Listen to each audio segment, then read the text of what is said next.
what's your name? Tyler. Tyler.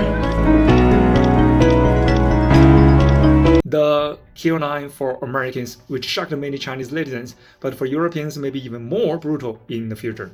Some people say Europe has such a great welfare system, but don't forget, good welfare means high spending. High spending requires high income, and high income depends on having plenty of high salary jobs. So what happens if European jobs disappear or significantly decline? For example, imagine someone who loses their job, goes bankrupt, or becomes seriously ill and falls below the Q9. If he's a Chinese, he was born with land allocated to him, so it is almost impossible for him to become homeless. At the same time, the state provides minimum living support to ensure he doesn't starve to death. Then resources are gradually put, such as skill training, help him regain productive capacity and restore self-sustaining blood production, turn him from a social burden bank into a taxpayer. If this person is an American, he is very likely to become homeless. Within just 3 to 6 years, he may die on his own, and his organs may even be used for transplants, extracting his last remaining value. In other words, if you lack ability, you are eliminated, cut off directly to free up social resources. Meanwhile, other Americans terrified of becoming homeless are driven by fear to work desperately, creating more value for society, or rather for those billionaires. In the end, both those who are reformed back into productive members of society and those who are physically eliminated will no longer pose any threat to social stability or rebellion.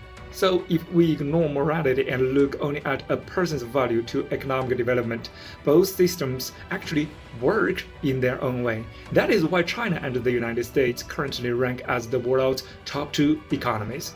Europe is totally different. Europeans do earn a lot, but they choose to spend money directly supporting the bottom of society. Many Europeans work very short hours or don't work at all, yet can still maintain a relatively decent standard of living. That's why so many people try every means to immigrate to Europe. Who doesn't like getting benefits for free, right? But to put it another way, Europe is punishing those who work hard and encouraging people to lie flat and give up striving. Europe has the highest tax rates in the world, with many countries exceeding 50%, so work incentives are low and global competitiveness keeps declining. The United States has operated under this elimination and killing mechanism since its founding, only after Chinese people recently came to understand and shocked to discover a completely different kill line.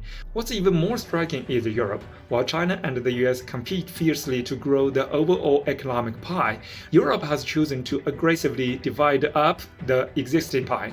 At the same time, some European capital flows to the United States and parts of European industry move to China for surviving. Over the past few decades, Europe has missed almost every major new industry: the internet, new energy, 5G, AI, robotics, and aerospace, and more. Instead, Europe managed to invest the astonishingly famous eco-friendly Buttercup. But the problem is this: the old pie will eventually be eaten up. Will there still be a share of the new pie for Europe? And if not, what will Europeans do then?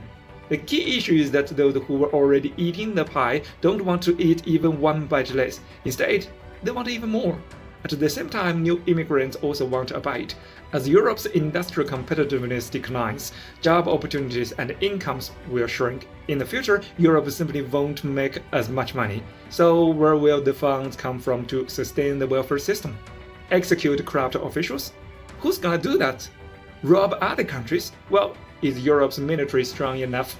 Reform the system and cut welfare? Can you afford another Yellow Vest movement? Revive industry? Will your environmental organizations agree? At that point, even the BBC might want to ask, Europe's social welfare is indeed very good, but at what cost? Follow me on Eastern Perspective to see the world.